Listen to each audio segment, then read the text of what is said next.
सुबह में children hospital Faisalabad में और शाम में मैं फैसल हॉस्पिटल फैसलाबाद में हूँ, प्रोफेसर्स हॉस्पिटल सत्याना रोड फैसलाबाद में। और गूगल पे आप मेरा नाम लिख के सर्च कर लें। दूसरा, मैंने अपना यूट्यूब चैनल बनाया हुआ है, वो पेरेंट्स की अवेयरनेस के लिए। बहुत सी बच्चों की जो बीमारियां हैं, खासतौर पे मेदे जिगर से रिलेटेड, जितना मुझे टाइम मिलता है कोशिश करती हूँ कि पेरेंट्स को कोई अवेयरनेस मिल सके। टीचिंग करना और अवेयरनेस देना मेरा शौक भी है, और बहुत से इस पर मैंने सिंपोजिया सेमिनार भी अरेंज किए हुए अल्हम्दुलिल्लाह।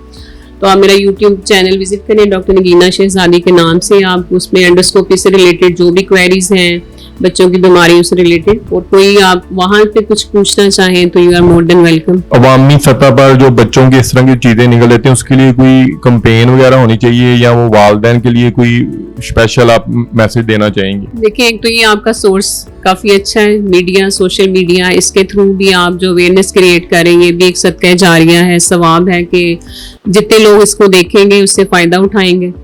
और बाकी बच्चों की सुपरविजन बहुत ज़रूरी है, और ऐसी चीज़ें खासतौर पे बैटरी सेल और शार्प चीज़ें जो हैं वो बच्चों की पहुंच से दूर रखें। कि सेफ्टी पिन्ने भी बच्चे खा लेते हैं, सिलाई मशीनें की पिन्ने भी बच्चे खा के आ जाते हैं, कील खा लेते हैं।